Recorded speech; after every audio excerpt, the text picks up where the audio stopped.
So we're just going to live with another bad lighting day, and hopefully I can fix it in editing. But I am here and I am back with another video.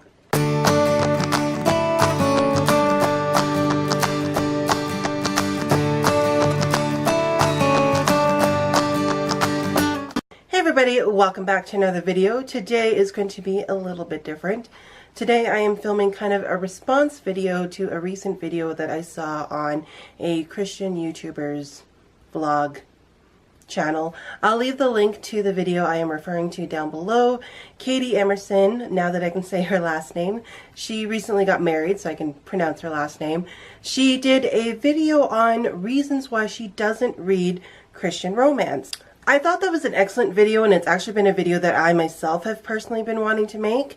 I've been wanting to film this video for a while, before she even filmed her video, but the reason I put mine off for so long is because it delved into a darker part of my reading history that I was kind of reluctant to bring up because it just brings up a lot of guilt and a lot of struggles that I had gone through as a preteen to teenager, and kind of where that shift changed for me after high school. So I'm going to give you my number one reason for why I don't read Christian romance, and then go into some kind of sub-reasons why I don't read Christian romance.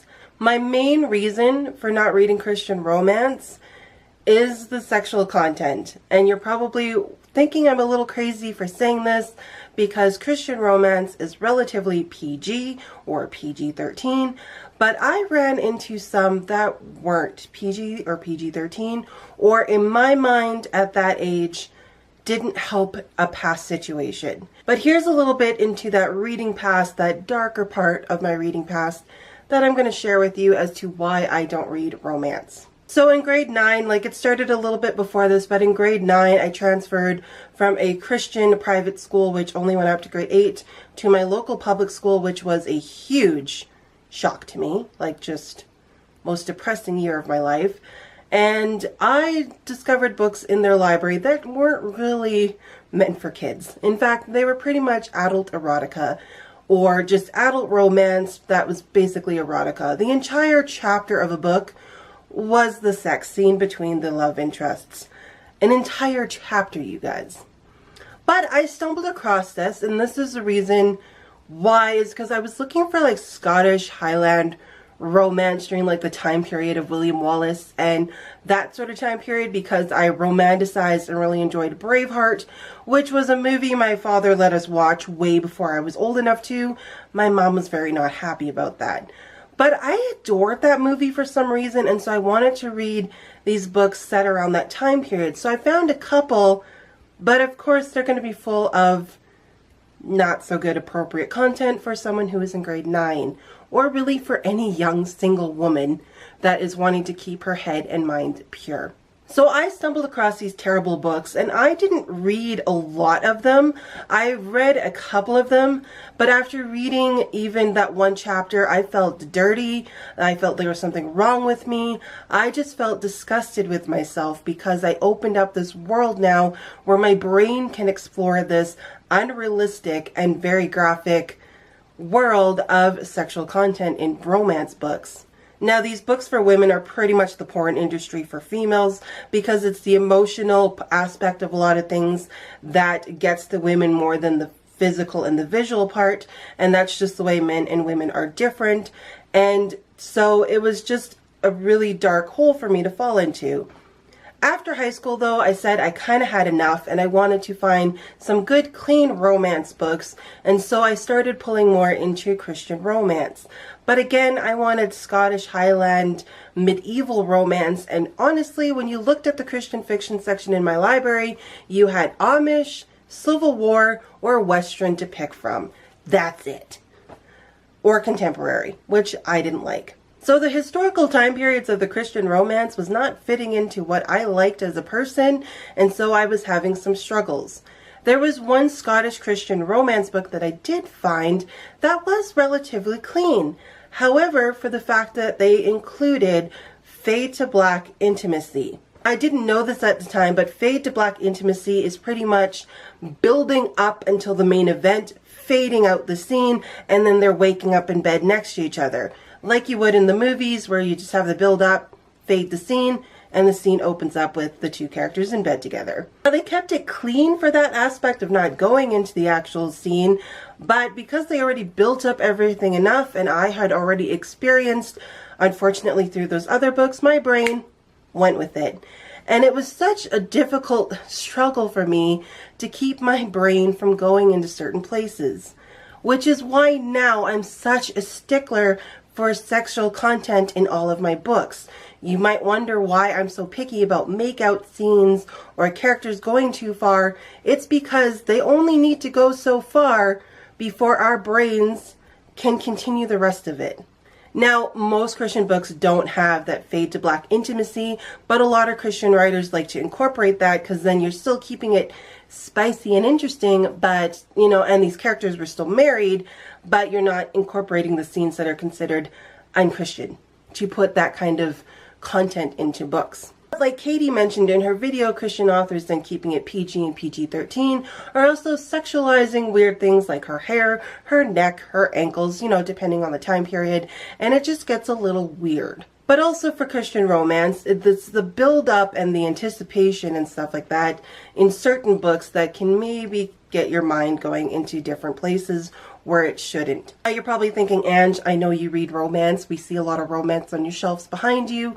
But let me just disclaim and clarify, I read books that have romance in them, but this is why I stick to the YA genre, because they are relatively mild. This is also why I stick to more fantasy and retellings and other types of books, because romance is not the main theme.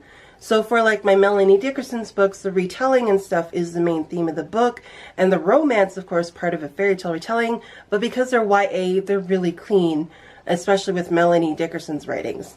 Now with my other fantasy books, the romance is not the main part of the story, but it is something that drives the story along, but again, with YA, it stays rather clean in some cases.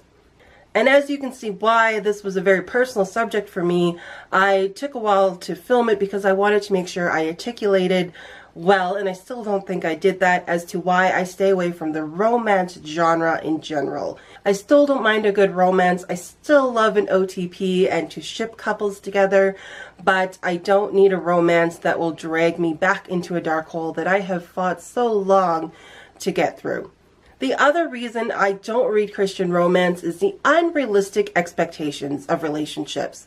Now that can go through any romance or any books in general, of the unrealistic expectations to life, but it's not just the romance aspect of the books for the unrealisticness of it, but it's also just other aspects of the relationship. For me as a single woman, I don't get drawn to romance just because I'm wanting to keep myself open to what an actual relationship may look like for me in the future. So I don't want to get drawn into building up this idea of a guy that I'm going to find someday and having him fall very short of the mark. So I'm trying not to build up unrealistic expectations of what a guy is going to be if I end up in a relationship in the future or whatever God brings into my life. Aside from the romance expectations, there's also the spiritual expectations. I talked with one of my dear friends from church who is married, and she said it's also a struggle as a woman to not put unrealistic spiritual expectations onto your husband, who is the spiritual leader of your home.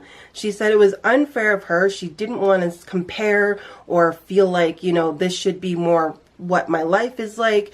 And so she also tried to read books where she wasn't putting unrealistic expectations into what the spiritual aspects of her marriage was to look like, which was also a really good point, and it really struck me when we had that conversation.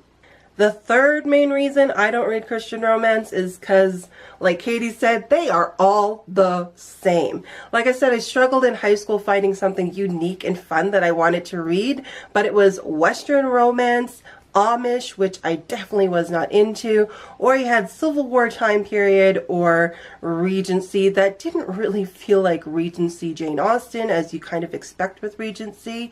So you had all these time periods that they just all ended up being the same. And Katie even said you could write one synopsis for them and they would all match the rest of the books. To be fair, I have read my fair share of Christian romance back in the day, so I do have a bit to compare to. I'm not just blanket statementing all of these, but yeah, they're all pretty much the same. They meet, there's tension, there's something they need to go through, and then they overcome all odds and they get to be together at the end. It's pretty much what you can write for them. Now, you guys have seen me read Christian romance. These are Christian adult romances. These are not YA. But these are books that really piqued my interest for certain reasons. C.S. Lewis and Narnian fans, Tolkien and Lord of the Rings fans, and this one in particular related to me on a very personal level. And you guys know this from my review of this book. So there's very specific reasons why I will pick up a Christian romance, but they have to be very out there and very different. I'm not saying this to put down the authors who put in so much work and time into writing these books. These people put in a lot of time and effort into crafting their talents and to putting these books out there. I give a nod to all the work that they put into these books.